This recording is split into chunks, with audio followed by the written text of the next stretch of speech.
Nachi. Buenas noches. ¿Cómo anda? ¿Cómo le va? Un minuto, por favor. Sí, hay gente seria hoy. ¿Saben por qué gritan así? Porque es viernes. Hay una necesidad de salir a la vida, ¿viste? Acá dentro hay una compulsión, un hormonazo, mirá, contenido.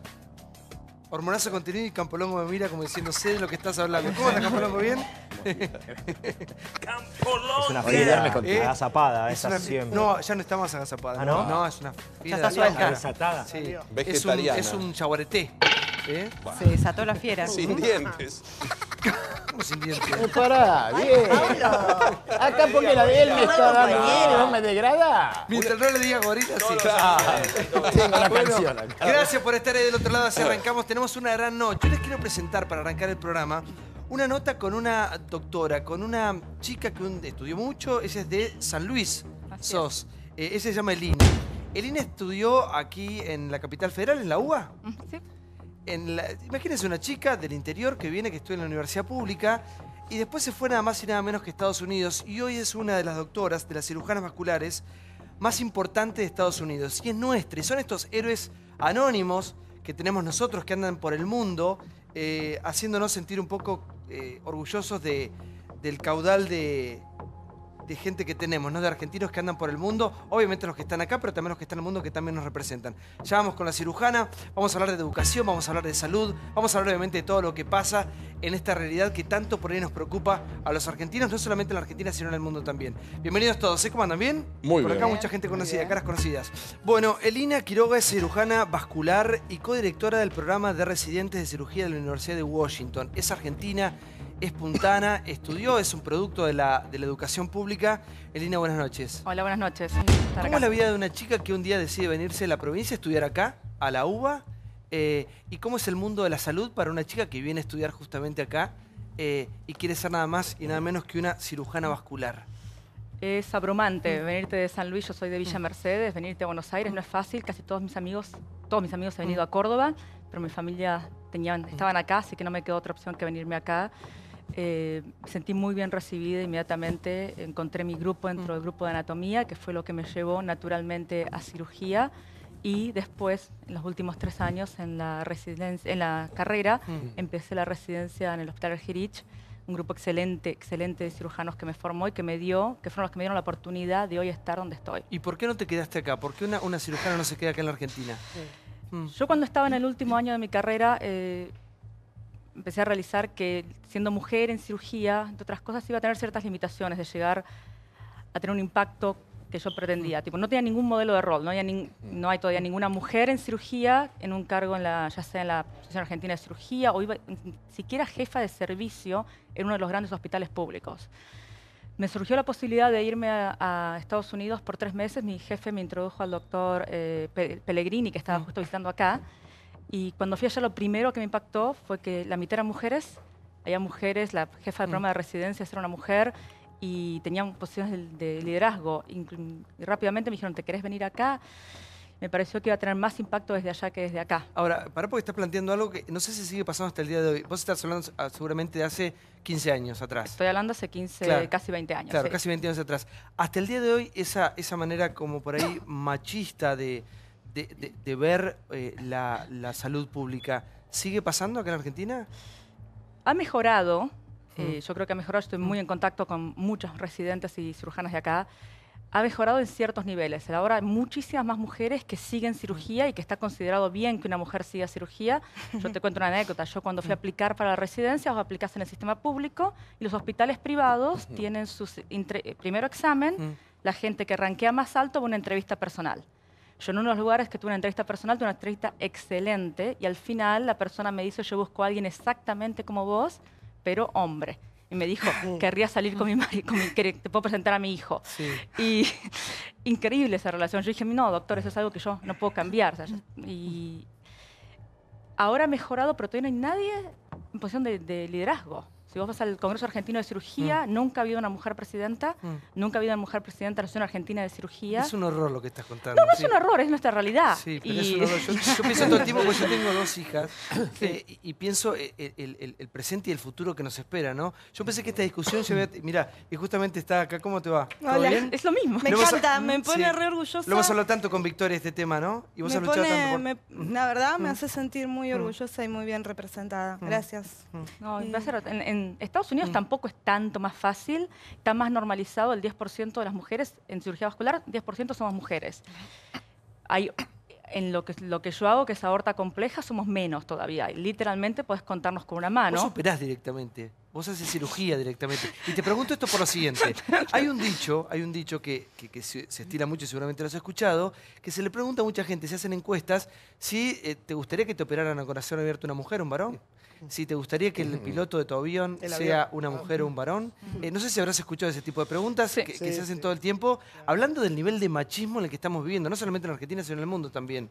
¿Vos sos una mujer que opera a corazón abierto, pase lo que pase? Yo opero pacientes muy, muy graves. Yo mi especialidad es la aneurisma rota. El paciente cuando llega se está literalmente muriendo. En un hospital donde nos derivan de 5 estados. Tipo, pacientes de Alaska, de Wyoming, de Idaho, vienen, los ponen en un avión y me los mandan a mí.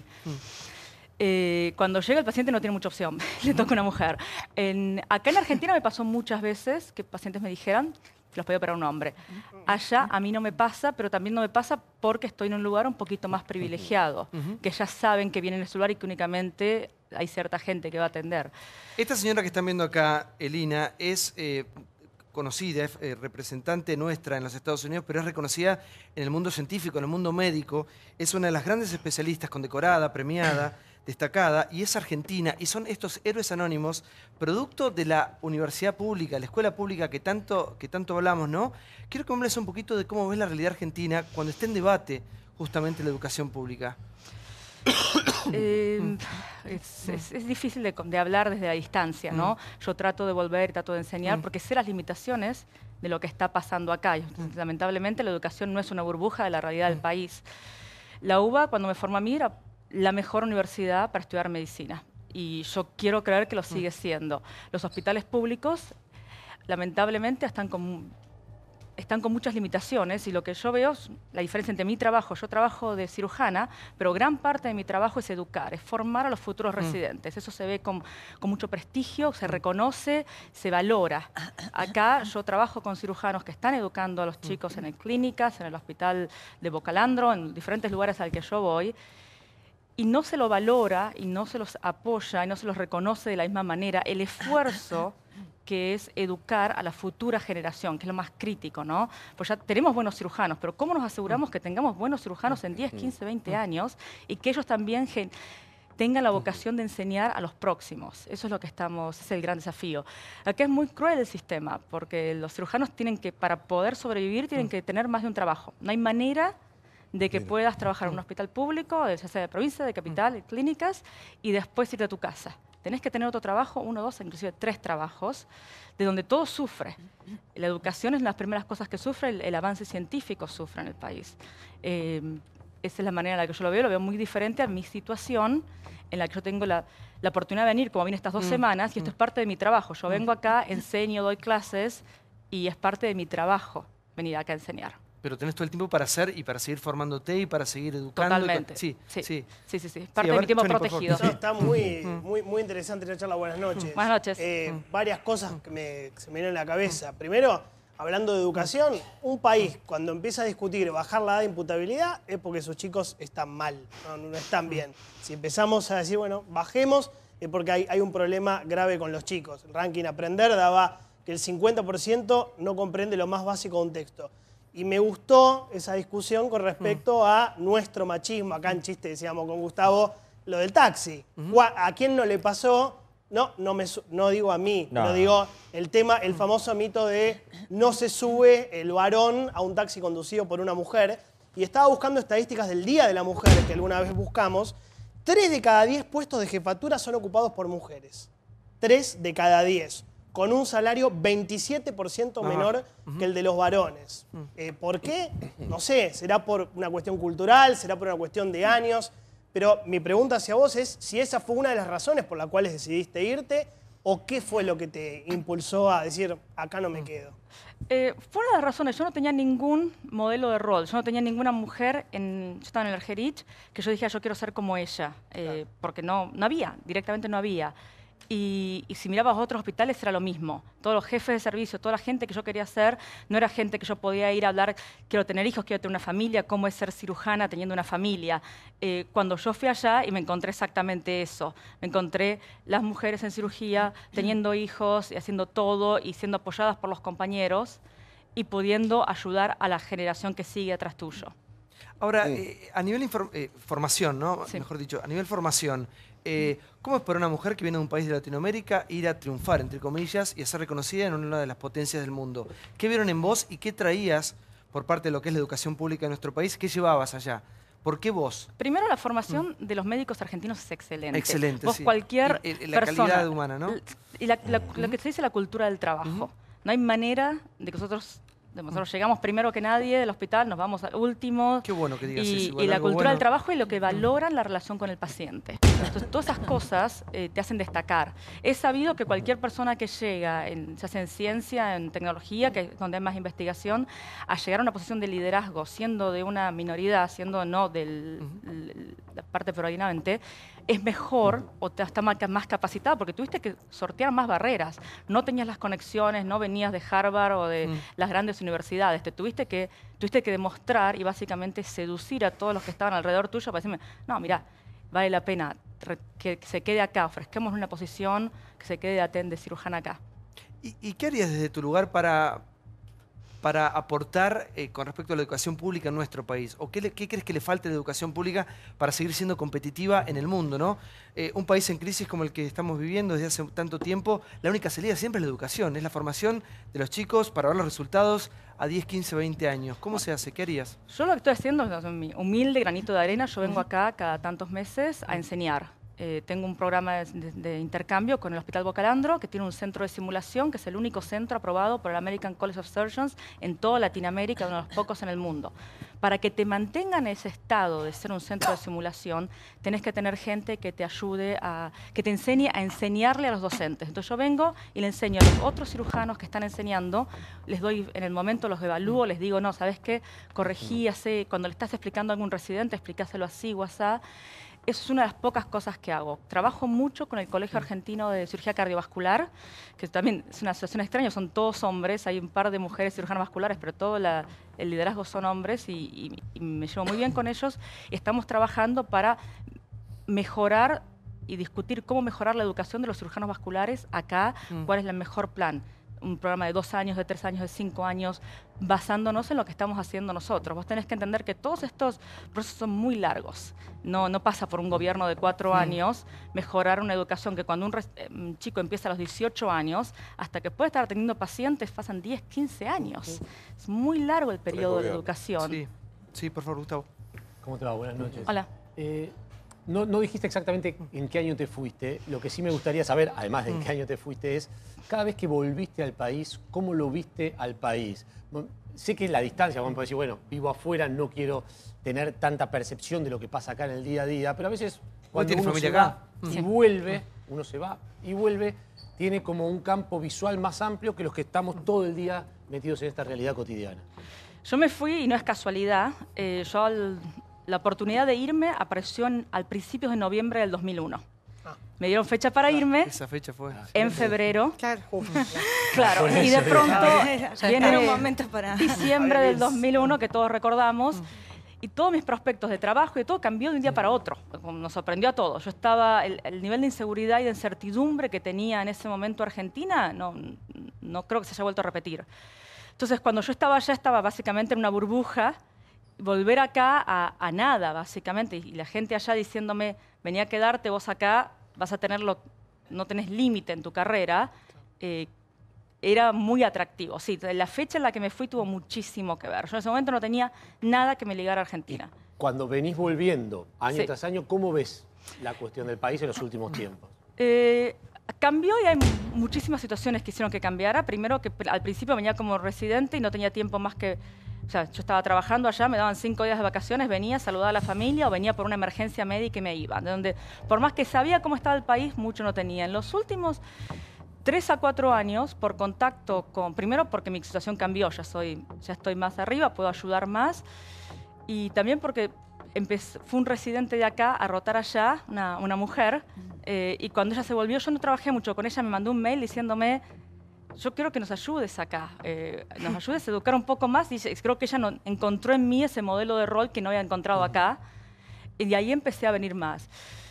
Para mí es difícil decirte, pero porque yo sufro mucho cuando vengo, en el sentido de que yo me fui en el 2001 y el Hospital Argerich era el hospital de primer nivel, se operaba todo el tiempo, lo mismo en los hospitales de provincia, y ahora inclusive en las instituciones privadas hay muchas más limitaciones, y Argentina ha crecido en la educación y en todo, pero no sé si ha crecido a la par de lo que uno esperaría. Para que hablando de los hospitales públicos, el otro día la gobernadora Vidal acá en este programa habló de que una de sus metas en su mandato va a ser actualizar de alguna manera algunos hospitales públicos que están en decadencia. 53. La verdad que hay hospitales que duelen, que siguen adelante por el capital humano, ¿no? Sí. Porque las enfermeras son excelentes, porque los médicos son excelentes, porque todo el mundo le pone mucha garra, pero en sí, en estructura, en insumos, todos siempre estamos muy atrás. ¿Qué crees que debería pasar para que haya un cambio en la educación, en la salud pública? Es una pregunta muy compleja y es muy fácil para mí hablar estando lejos y no teniendo que lidiar y teniendo la suerte de cuando una familiar mía... Pero vos seguramente llegás a trabajar y tenés todo. Yo acá no opero, yo cuando vengo acá... No, llegás allá. Sí, sí, bueno, acá no pasa eso. Ya lo sé. Y yo sé porque ni siquiera, inclusive para educar es difícil. Yo vengo con valijas llenas. En Seattle, todos los hospitales de Seattle ponen en una canasta cosas que vienen para acá para enseñar a los diferentes hospitales de acá. Es tipo, yo no doy abasto de traer cosas acá. Para mí tiene que pasar por un cambio estructural. Como te decía, los médicos yo siento que acá no son reconocidos y valorados. Y este tema de que tenés que tener varios trabajos para poder no ser millonario, sino poder llegar, y los residentes lo mismo, para los chicos están haciéndolo por... Yo siento que acá en Argentina la medicina sigue siendo un sacerdocio, por más que suene como un cliché. Es una vocación de en serio. Y los que lo hacen saben que tienen que entregar y que no es justo lo que están entregando. Entonces me gustaría que fuera más equilibrado en ese sentido, que el médico cuando vaya, haya anestesista, haya insumos, porque el paciente se lo merece. Y el doctor sufre cuando no puede ofrecerle al paciente lo que el paciente se merece. Sufre mucho. Sí, a ver, por favor. Sí, primero me encanta escucharte, realmente. Y la pregunta que te haría es, ¿cuál es la principal diferencia que ves entre el sistema de salud de los Estados Unidos y el argentino? Creo que en este momento lo que yo noto más de ver cuando mi familia o algún familiar tiene que ir al médico allá y acá, es allá se ha movido mucho la manera en la que se atiende a un paciente a lo que llamamos el modelo de decisión médica compartida. Yo cuando veo a un paciente le digo, este es su diagnóstico, y estas son todas las opciones. La primera no es hacer nada, y esto es lo que le va a pasar a usted si no hace nada. Y el paciente habla con usted, si hay tiempo lo va a pensar, pero es una decisión compartida. Acá todavía hay un sistema más paternalista del doctor que llega con el guardapolvo blanco y esté equivocado o no, le dice, hay que operarlo. Y el paciente no puede ni siquiera decir nada y se decide cuándo se opera. Está cambiando un poco, hay un poquitito más un movimiento que está empezando acerca de la ética en la medicina, pero eso para mí es una de las grandes diferencias en el sistema de cómo se trata a los pacientes. Y la gente que no puede, se discutió el tema del Obamacare hace poco en Estados Unidos. No puede acceder Hay una película muy famosa, John Q, donde se ve el tema de qué pasa con la gente que no tiene plata para acceder a un sistema de medicina privada en Estados Unidos. Porque acá tenemos las obras sociales con todos sus defectos, los hospitales allá también públicos. tiene sus cosas, ¿no? Obviamente, que en ese sentido... Claro, mi pregunta es esa. ¿Qué pasa con la gente que por ahí no tiene plata en Estados Unidos para pagarse un buen sistema de salud? Yo trabajo en el hospital Harborview y el principal motivo que yo trabajo en ese hospital es un hospital, lo que sería acá el equivalente del hospital público. Somos un hospital de la comunidad donde atendemos a la gente que tiene menos... la gente más desprotegida, la gente del sistema de salud más desprotegida, y también a la gente que puede pagarlo porque podemos ofrecer el mejor tratamiento. Y eso es uno de los motivos. A mí me costaría mucho trabajar en un lugar, el equivalente a un lugar privado allá, porque yo necesito poder atender a todos. En el hospital nuestro, más del 40% del trabajo que hacemos es de caridad. El Estado subvenciona el hospital y los pacientes cuando el paciente llega lo atendés, no importa nada, no importa si es ilegal. Yo nunca sé, el Estado, de hecho está prohibido preguntarle a un paciente si está como ilegal o legal en el Estado de Washington, si tienes obra social, yo no sé nada. Y lo que cirugía, particularmente la cirugía que yo hago, es muy cara.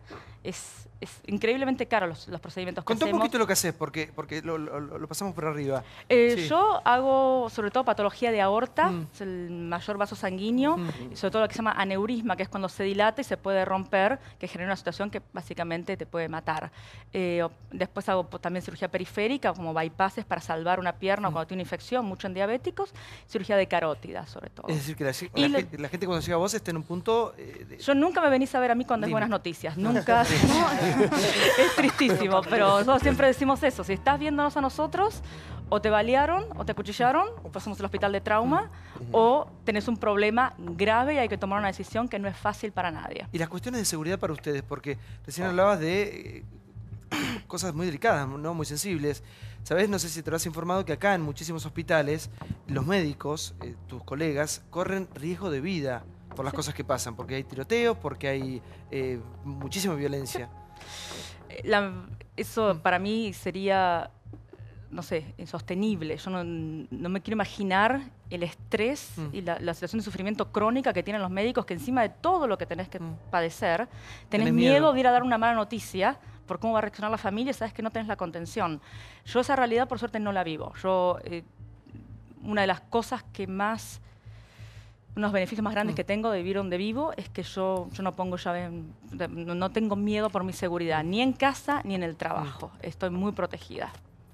Y recién hablabas de lo que es la calidad humana, ¿no? Que es lo que por ahí también destacan, aparte de la preparación de la universidad pública que vos tanto destacabas. ¿Qué crees que te hace diferente? ¿Qué le hace diferente a un médico movilizarse en un sistema de salud diferente en el cual fue educado? Al principio es difícil movilizarse allá, aprender a navegar. Nosotros tenemos un programa para residentes internacionales que quieren venir a trabajar con nosotros y lo que hacemos es probarlo 2 meses. Y no es tanto el conocimiento, porque mal que mal, si llegaste hasta nosotros ya sos bueno, es cómo te puedes integrar en el sistema de salud, cómo podés hacer esto de respetar al paciente, de explicarle, de entender todo y también no ser demasiado latino en el sentido de, que eso es lo que yo noto que yo soy mucho, en el sentido de abrazar al paciente, tratar de buscar una relación con el paciente que por ahí no es lo que el paciente espera. El sistema de salud es diferente en muchos sentidos, es mucho más basado en tecnología, que es algo que nosotros en Estados Unidos hacemos un sobregasto. Es una de las mayores críticas. Gastamos más en salud que ningún otro país y los resultados no son tan buenos. Cuando miramos a la mortalidad infantil, la maternidad materno-infantil, no se corresponden con el nivel que usamos. Porque los médicos, lamentablemente, han perdido mucho de ese trato de ir y revisar al paciente, tocarlo, preguntarle, hablarle, que cuando vos tenés un médico latino que va, por ejemplo, es lo primero que hace, porque la primera herramienta que tenés es por eso decías hablar. Ser menos latina, que te pedían por este contacto que tenés todo el tiempo casi hasta fraternal, ¿no? En un momento, mis pacientes tienen mi teléfono, claro, me llaman. te comprometés, es muy nuestro eso. Sí, por favor, Úrsula. Elina, el año pasado hubo un debate muy fuerte en Argentina sobre la cantidad de estudiantes extranjeros en la universidad pública y, por otro lado, los mismos pacientes tomando servicios públicos, en este caso en lo que a vos te tiene que ver, que es salud, en una situación donde el país tiene determinados recortes y las limitaciones, como vos decías hace un rato, son cada vez más notorias en lo que hace a los servicios básicos que se le podría brindar a la población. Vos fuiste extranjera en otro país que quizás ese sistema tiene más recursos y tiene más que dar a la gente que no tiene los mismos recursos para atenderse que alguien que sí puede pagar una obra social, una prepaga y demás. ¿Cómo lo ves estando afuera y sobre todo viniendo acá a enseñar a los mismos médicos que atienden a esta gente? Es un tema muy complejo y para mí el primer tema es, vos tenés que entender que los médicos estamos preparados o entrenados toda nuestra vida para ayudar a todos. Es muy difícil para un médico decir dónde vivís, en capital, en provincia, en otro país, y en base a eso atender. Sería muy cruel. Y el mundo, porque no solamente acá, es Estados Unidos, en todas partes, con todas las migraciones y todos los desplazamientos de gente por diferentes motivos, está moviéndose a través de eso. Para mí sería muy cruel decir no atendemos a gente que no sea argentina o gente que no sea de capital, porque también pasa lo mismo, o pasaba antes, en capital con provincia. Pasa lo mismo acá, digo. Parte del debate que te contaba también tenía que ver con eso. ¿Dónde estaba radicada esa persona para decidir si se la atiende, si se le da prioridad o no? Y para mí es un tema durísimo, me parece primero injusto que esa responsabilidad le pase al médico. No es de ustedes, creo. Esa responsabilidad discusión no es del médico. Pero en el tema de educación, la gran pregunta, la pregunta más grande es ¿qué tiene que hacer no solamente los hospitales, pero a nivel del gobierno, a nivel del Mercosur, para equiparar un poco las diferencias, para que para la gente de otros países la única opción no sea venirse a Buenos Aires. ¿Cuál es la responsabilidad? Esto no se soluciona en un año, pero a largo plazo tiene que haber un plan para mejorar Debería ser todo. un proyecto a nivel regional, ¿no? Ese, ¿no? Que lo, Sí. lo deberían tratar los diferentes Largo. países. Sí, por favor, Débora. Sí, Elina, te quería preguntar, justamente en ese sentido, hace muy poco vino una eminencia, creo que era en oncología a la Argentina, ¿no? Y nosotros los argentinos, justamente por esto de que en la región somos el país de referencia en salud y en salud pública también, nos quedamos con esa idea de mi hijo el doctor, ¿no? Yo también vengo de una familia de médicos y mi padre me contaba que en el Hospital de Niños, en el Ricardo Gutiérrez, venía gente de muchísimo dinero hace 50, 60 años, porque el único lugar donde iban a salvar a su hijito era ahí, por más que tuviera el recurso para ir a otro lado. Sin embargo, este médico que venía decía que hoy una persona enferma con alguna situación de salud delicada, el nivel de sobrevida o de expectativa de curarse o de tener una mejor calidad de vida de una enfermedad que a lo mejor no tenga cura, hoy en la Argentina era mucho más limitado que en otros sitios del mundo. Como que realmente hoy, más allá de la calidad humana o de, como vos decías, que forman buenos profesionales, no tenemos las mismas herramientas. Para pasarlo en limpio, te enfermas acá, tenés más chance de morirte que si te enfermas en algún país más desarrollado. Lamentablemente yo creo que es así. Desde el ejemplo de mi papá era médico en una ciudad, en un pueblo rural, y mi papá tuvo un problema de salud muy grande y falleció en la cirugía. Yo después voy a Estados Unidos y yo sé los resultados de esa cirugía acá, porque es una cirugía vascular, de hecho. Yo estoy en Estados Unidos y yo veo pacientes similares que se salvan. Yo creo que acá en ciertos lugares y muy digitados se produce el mismo producto, el mismo cuidado de un paciente. Lo que acá es más desigual.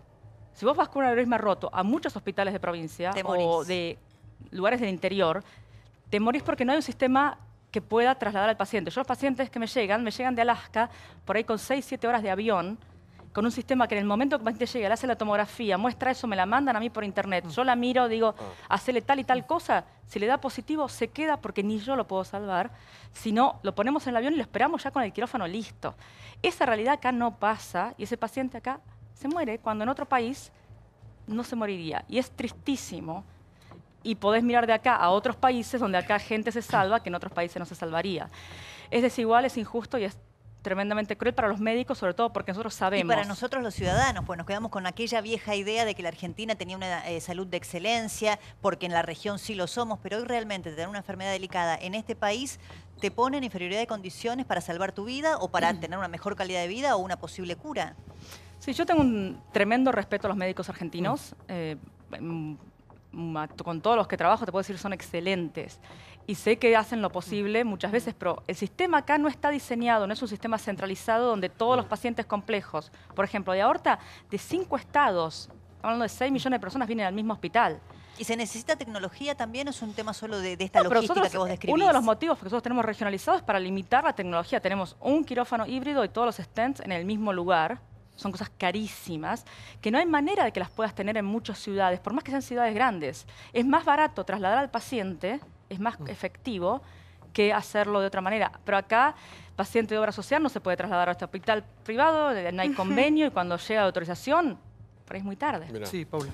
Qué bueno lo que plantea, porque uno siempre se queda en la excelencia, ¿no? Uno dice, tuvimos un Favaloro, un Matera, hoy tenemos un Manes. Historia antigua. Pero esto que está marcando es bueno la doctora, porque tenemos el recurso humano, porque creo que la medicina argentina tiene profesionales de enorme nivel, pero tal vez no prestamos atención a todos los golpes que hemos sufrido, desde la mafia de los medicamentos, desde los ladrones en PAMI que saquearon y se aprovecharon de los abuelos, desde los hospitales que hoy se caen y la gente por ahí no tiene una cama, o tiene que hacer turno y cola, o una prótesis, esperarla.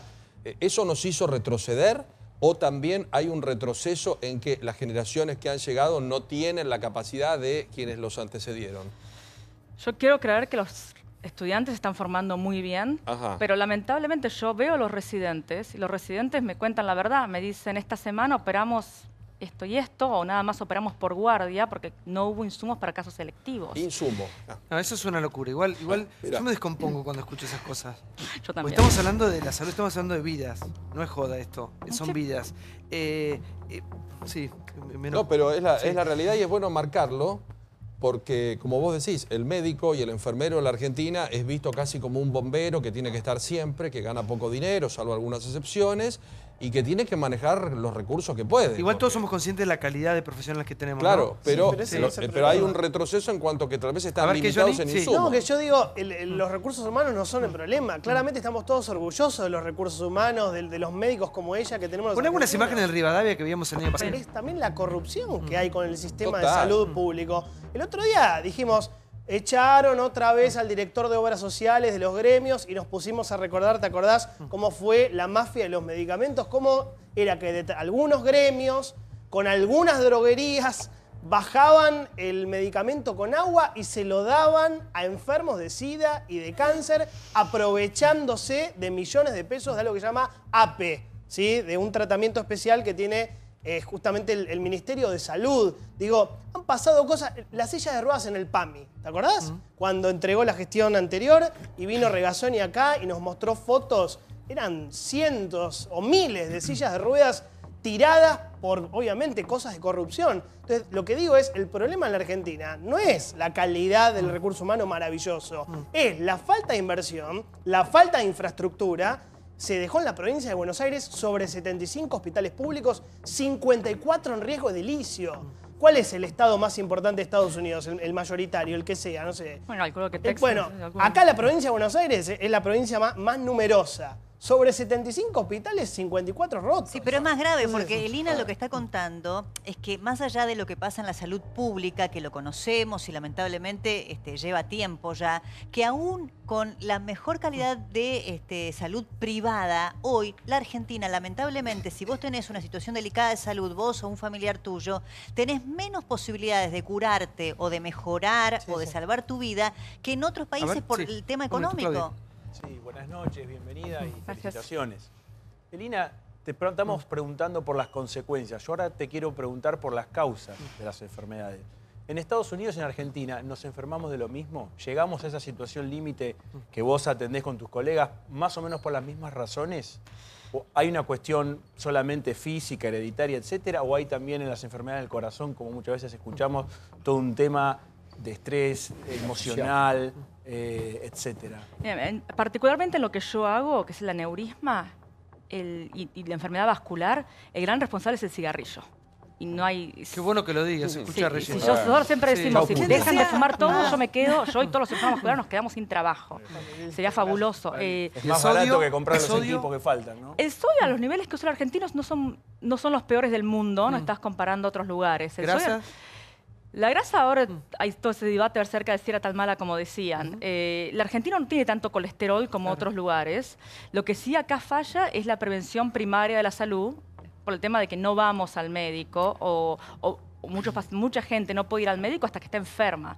De donde cuando llegan fumando, llegan sin haber tomado una aspirina, sin tener colesterol y llegan con consecuencias de diabetes o ese tipo de cosas. No tenés centros de atención primaria. Eso también, digo, todo lo que decías que es cierto, hay que sumarle la planificación, no solo el presupuesto en infraestructura, sino en planificación más general. O sea, yo soy de la provincia, en la provincia de Buenos Aires. Las unidades sanitarias que deberían ser las de prevención, o sea, son lugares que están realmente a la buena de Dios. Ahí no tenés posibilidades si no vas a un centro más complejo como si sos de Avellaneda, el Argerich. Porque si vas al Fiorito es directamente para decir, bueno, de acá no salgo. O sea, entonces es un problema que no haya atención primaria y que no se ponga una mirada en la prevención de la salud. Sí. Elina, no tenemos más tiempo. Muchísimas gracias. No, te queremos robar más tiempo a vos también. No, muchas gracias. Es argentina, es nuestra. Elina Quiroga, cirujana vascular y codirectora del programa de residentes de cirugía de la Universidad de Washington, y es un orgullo argentino que anda por el mundo haciéndonos quedar muy bien. Muchas gracias y a lo mejor algún día vuelvas.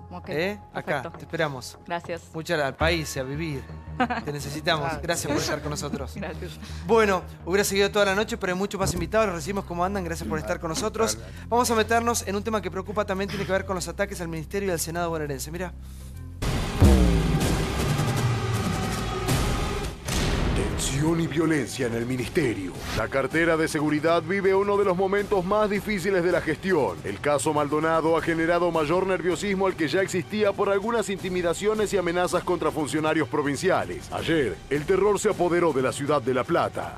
La explosión de 2 bidones cargados con nafta frente al Ministerio de Seguridad bonaerense. Debajo de la ventana del ministro Cristian Ritondo. Marcha en el Senado de la provincia de Buenos Aires, donde también hubo incidentes y destrozos y daños. Clarín, manifestación en La Plata, marcha por Santiago Maldonado. Anarquistas atacaron con una molotov al Senado bonaerense. Una línea investigativa tiene que ver con el desprendimiento de alguien que haya ido a la marcha y que hayan hecho este tipo de acto intimidatorio y de atentado. Si uno analiza la bomba hoy en el Senado, en el marco de una marcha por la aparición de Maldonado, las tiene que unir.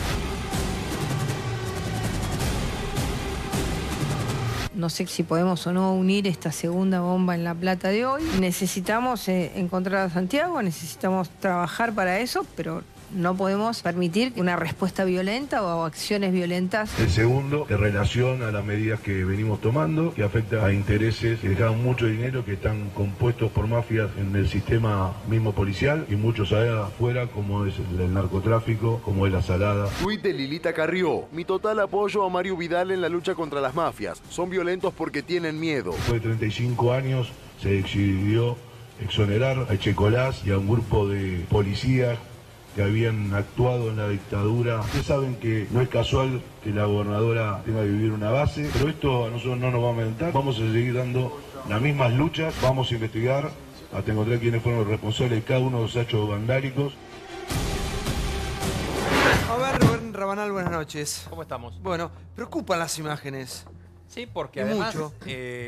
no provienen de un solo, de una sola causa, digamos. Acá estamos hablando de distintos tipos de mafias y lo que estamos hablando es un desorden general de gente que quiere cosas que van por afuera del sistema democrático. Lo que pasó en La Plata es obra de eso. Lo que pasa con la violencia, incluso a veces con la violencia sindical, que el otro día vimos que hay elementos que están por afuera de lo que es una protesta normal. Yo creo que es lógico que el gobierno esté preocupado. Ahora, también hay sobreactuaciones.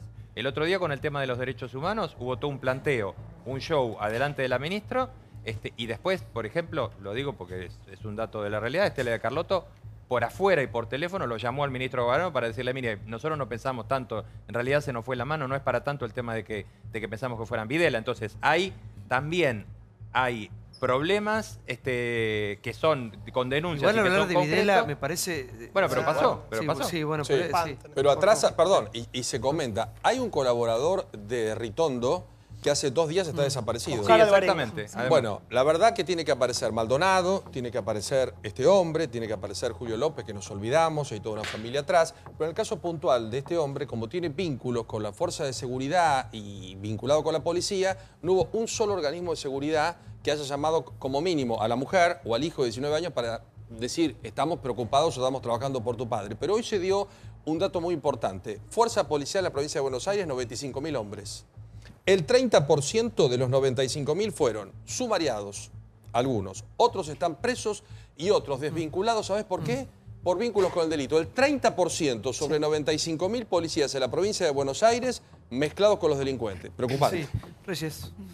Preocupante todo. Creo que si sumamos los hechos, ¿no?, de Indra, del atentado en Córdoba, de este bidón en la provincia de Buenos Aires, a mí lo que viene a la reflexión son 2 cosas. Primero, se quería ir contra la mafia bonaerense, se está yendo. Es importante que la política, todo el conjunto de la política democrática, asuma que cuando hace una batalla se necesita el respaldo.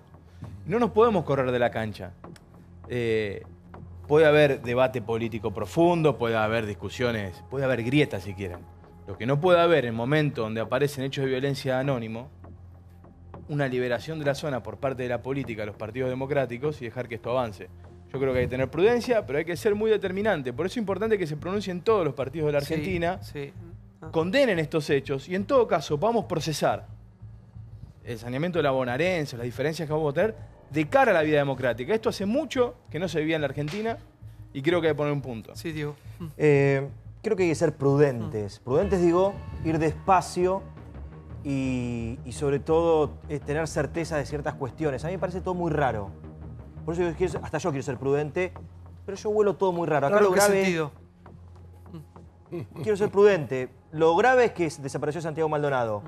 Y me da la sensación, con la cierta prudencia, lo voy a dejar ahí, que hay toda una creación de una esfera de violencia Esperemos. Digo, ojalá esto sea un Pero ataque... vos sospechás que el gobierno arma este Sería muy de ficción. clima. Ya no me asombra No, nada. no te pregunto. Desapareció. A ver, es lo que siento. Hay dos No, desaparecidos. digo, quiero ser prudente, no Dos. estoy... Digo, es lo que siento. Igual para siento una- la desaparición de Santiago Maldonado, que tiene que aparecer con Ahí, vida, sí. no le pertenece a ningún partido político. No, claro. Es una Nadie. deuda que Claro. tienen todos los argentinos, como cualquier otro desaparecido. Los desaparecidos no son de ningún partido político, son de todos. Y la respuesta nos la deben a Sí. todos. Pero hay Cívico. responsabilidad. Igual, a ver, no, Por favor. yo lo Hay responsabilidad primero- de este gobierno con Claro. Santiago Maldonado Exacto. y de los otros gobiernos con otros desaparecidos. Y sí, nos remitimos a tanto tiempo atrás, si no, ¿no? Sí, por eso Vicky, te digo, quiero yo, escuchar. hay quienes no nos olvidamos de Julio López, hay quienes no nos olvidamos De todos, de sí. Luciano Arruga, no nos olvidamos de Iván Torres. Iván Torres es un joven que por ahí mucho no salió en los medios, pero es un joven que está desaparecido, es un joven que desapareció también en la provincia de Chubut, es un joven que desapareció en la gestión anterior, en el kirchnerismo, y es un joven por cuya desaparición Argentina tiene una condena internacional por desaparición forzosa también. En el caso de Santiago Maldonado y la diferencia tal vez con otras desapariciones, digo, con esta persona vinculada a las fuerzas de seguridad, que tiene que aparecer, igual que tienen que aparecer otras. Digo, la diferencia que desapariciones, ha dicho Patricia Bullrich, hay siempre, es cierto. La diferencia con Santiago es que a Santiago se lo llevan en un marco de represión y los testigos lo que plantean en el marco de la causa, y hoy es la hipótesis más fuerte que toma la justicia, y por eso el cambio de carátula, si bien era una hipótesis anterior, venían ya investigando desaparición forzosa, pero hoy está caratulada de esa forma, es desaparición forzosa. ¿Por qué desaparición forzosa? Porque participa el Estado de esa desaparición. Y hoy les podría estar, nosotros hoy tuvimos una reunión con la ministra Patricia Bullrich, de la cual participaron algunos de los de quienes integran la Comisión de Derechos Humanos de la Cámara. Lo que les podría decir es que hoy no solamente hubo participación en esa desaparición, sino que parece que si vos hablas de desaparición forzosa es porque tenés que ser de la oposición. Y no. Está caratulado así, Clara. Sí, sí. Pero probado está Cambiaron la cuando carátula a un juez, seguridad. probado está cuando el juez dicta sentencia. No hay sentencia. Está caratulado A ver, sí, desaparición para escuchemos, forzosa. doctora, sí, por favor. A mí me parece que lo que aconteció en estos últimos 15 días lo ordenaría de la siguiente manera. Lo que pasó ayer frente al Ministerio de Seguridad es un hecho y que tiene que ver con la política que se está llevando en materia de seguridad en la provincia de Buenos Aires, que lleva adelante el ministro Cristian Ritondo y que bien se especificó y que tiene que ver con asuntos internos en manos de un civil, el 30% de una fuerza, el 30% de una fuerza sospechada, exonerados.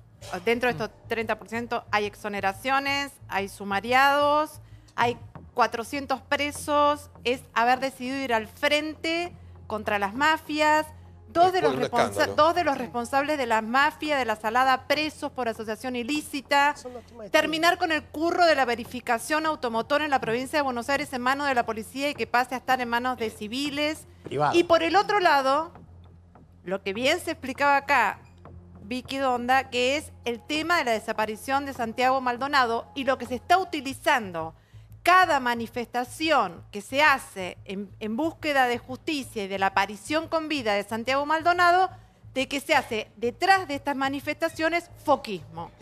Ocurrió frente al Congreso de la Nación que se quemaron las motos de la policía y ocurrió ayer en La Plata con la quema y el atentado en el ministerio. En el ministerio, no, en el Senado de la provincia, en la gobernación y en el Banco Galicia. Entonces me parece que esto es lo que tenemos que ver. ¿Qué está sucediendo? Que cada vez que hay una movilización justa, vinculada con la aparición con vida de Santiago Maldonado, aparecen y aprovechan para generar algún tipo de actos para sembrar terror, personas que claramente... Pero ni el gobierno se pone de acuerdo en las hipótesis, A ver, sí, porque un por un minuto. lado Sí, Bullrich vale, dice claro, una por cosa y favor. Ritondo dice algo contrario. Lo principal es pedir que aparezca con vida Santiago Maldonado. Lleva 25 días desaparecido. Esto es inadmisible en una democracia. Está probado que el jefe de gabinete del Ministerio de Seguridad, o sea, la mano derecha de Patricia Bullrich, participó del operativo en el que desapareció Santiago Maldonado. Y hay un discurso muy peligroso, Dijeron primero que qué estaba haciendo Santiago Maldonado ahí, como si en algo andaría. Después dijeron que estaba de viaje por otro lado. Y después dijeron que era terrorista, pues acusaron de terrorista a la comunidad RAM. Y ese mismo jefe de gabinete dijo que tenían que terminar todos presos. Van a ir todos presos. Es un discurso que nos hace remitir a los peores años de la Argentina. Realmente es inadmisible que funcionarios de la democracia digan esto. Por eso es inadmisible que hace 25 días esté desaparecido. El 1 de septiembre cumple un mes de la desaparición de Santiago Maldonado, con una carátula, como dijo Victoria, que es desaparición forzosa. Y por eso estamos convocando un festival frente a la Plaza de Mayo para pedir por la aparición con vida de Santiago Maldonado el 1 de septiembre. Que primero, lo más importante, que aparezca Santiago Maldonado. Segundo, la utilización política, igualando un gobierno democrático con una dictadura, a mí me parece espantoso. Que lo hagan Pero nadie. espantoso. Se está creando un clima, somos todos grandes, nos damos cuenta. Hubo 5 ataques en los últimos 17 días.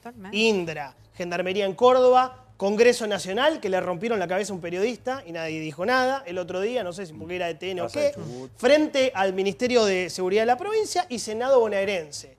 Ahora, eso es un clima político que se está creando. ¿Quién lo está creando? No lo sé, pero está claro que hay un tufillo feo, raro, en época de elecciones. Declaración de un testigo protegido ha llegado a Facundo Jones Wallace. Dijo, Maldonado estaba en la protesta del 1 de agosto, lo agarraron, lo golpearon, lo metieron en un camión Unimog, después lo pasaron a una camioneta blanca de Gendarmería en la Ruta 40 y se lo llevaron. Por eso Estamos hablando del mismo testigo que separemos además, los temas. Patricia Bullrich, Patricia, la ministra, comete voy a decir imprudencia, para ser políticamente correcta, la imprudencia de mencionar el nombre, la afiliación y el domicilio del testigo. Digo, ¿por qué? Porque hay que protegerlo. ¿Por qué? Porque lo que está denunciando, disculpa, porque lo que está denunciando es fundamental y es muy importante. Es importante decir acá que Nochetti, el jefe de gabinete, el jefe de gabinete del Ministerio de Seguridad, estaba en el lugar de los hechos cuando ocurrieron los hechos, fue abogado, digo, uno como abogado, el que es abogado puede defender al que quiere, pero cuando defendés y en el marco de esa defensa además haces apología de la dictadura, precisamente es una persona que comulga con eso, pero lo más grave no es solamente lo que hizo, es que en el marco de una causa que está caratulada por la justicia como desaparición forzosa, no se esté aplicando la Convención contra la Desaparición Forzada en Argentina, que es ley. Digo, tiene fuerza de ley, fue ratificada por Argentina, es parte de nuestro plexo normativo y el jefe de gabinete, así como los gendarmes que actuaron en la represión, no podrían estar todavía en sus cargos. Vos tenés a los mismos gendarmes que muchos dicen que se los llevaron a Santiago armados y con uniforme prestando servicio en Chubut. Ahí está, bueno, seguimos expectantes, ¿no? De una noticia que tiene en vilo a todo un país. Vamos al próximo informe. Hoy nos mandaron la tapa de la revista Noticias. Se habla de una versión Macri peronizado. Vemos el informe y después acá lo debatimos. Mirá.